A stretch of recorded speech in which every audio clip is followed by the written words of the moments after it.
చీకోటి వస్తున్నట్టనే అందరికి అమ్మ ఏం మాట్లాడతాడా ఏమంటాడా తప్పైతే మాట్లాడతారా కదా నిజమే మాట్లాడుతున్నా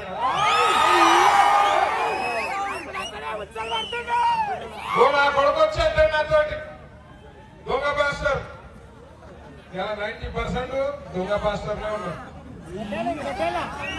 పాస్టర్ గారు వచ్చాడు 2050 వరకు భారతదేశాన్ని మొత్తం క్రిస్టియన్ దేశంగా మారుస్తాను. 2050 నేను చెప్పిన బిడ్డ మా కదిరి నరసింహస్వామి ఆలయంలో ఉన్న స్తంభం వయసు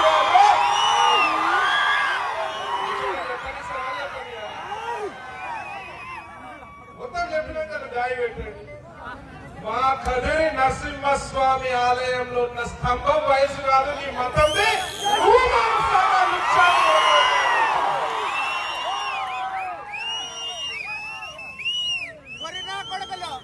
అందుకే వాళ్ళని గోరలు అంటారు.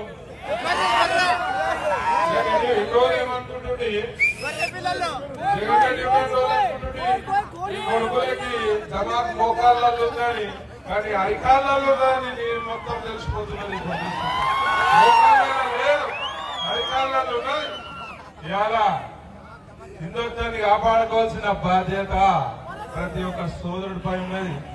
ఏడోడా నాకు పాస్టర్ గారు కనబడతాడు. గోసేవ చేద్దాము, గోవులకి పండ్లు కూరగాయలు పెడదామని ఒక గోశాల పోతే కూడా ఒక పాస్టర్ ఉన్నాడు.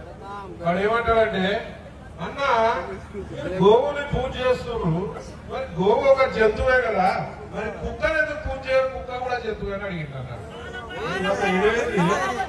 అడుగుతాడు, అరే గోవు 30 దేవతలున్న ప్రాణిరా, మా దేవత తల్లి పాలు లేని సమయంలో పసి కందుకి పాలిచ్చే బాధ్యత గోమాత తీసుకుంది.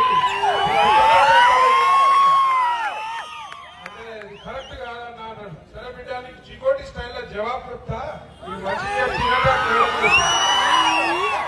అడిగినా అరే నేను గోమూత్రం తాగుతాడా, నువ్వు కుక్క మూత్రం తాగుతాడా?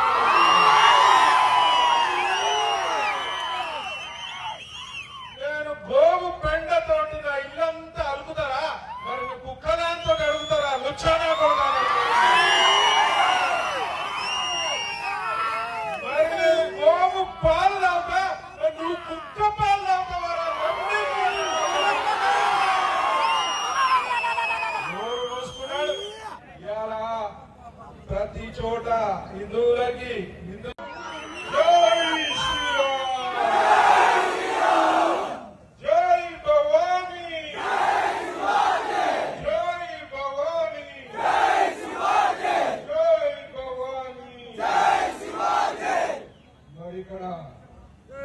ఛత్రపతి శివాజీ మహారాజ్ జయంతి సందర్భంగా విచ్చేసిన నా హిందూ సోదరులందరికీ నమస్కారాలు, శిరస్సు వంచి నమస్కరిస్తున్నాను.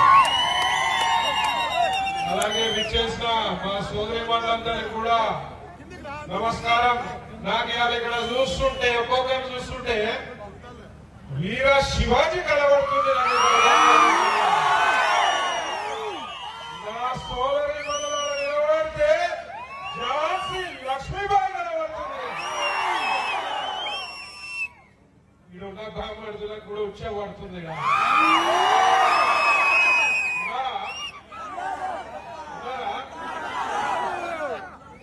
అప్పుడప్పుడు ఓ పాస్టర్ గారు వచ్చి నా దగ్గరికి, దొంగ పాస్టర్ గారు, దొంగ పాస్టర్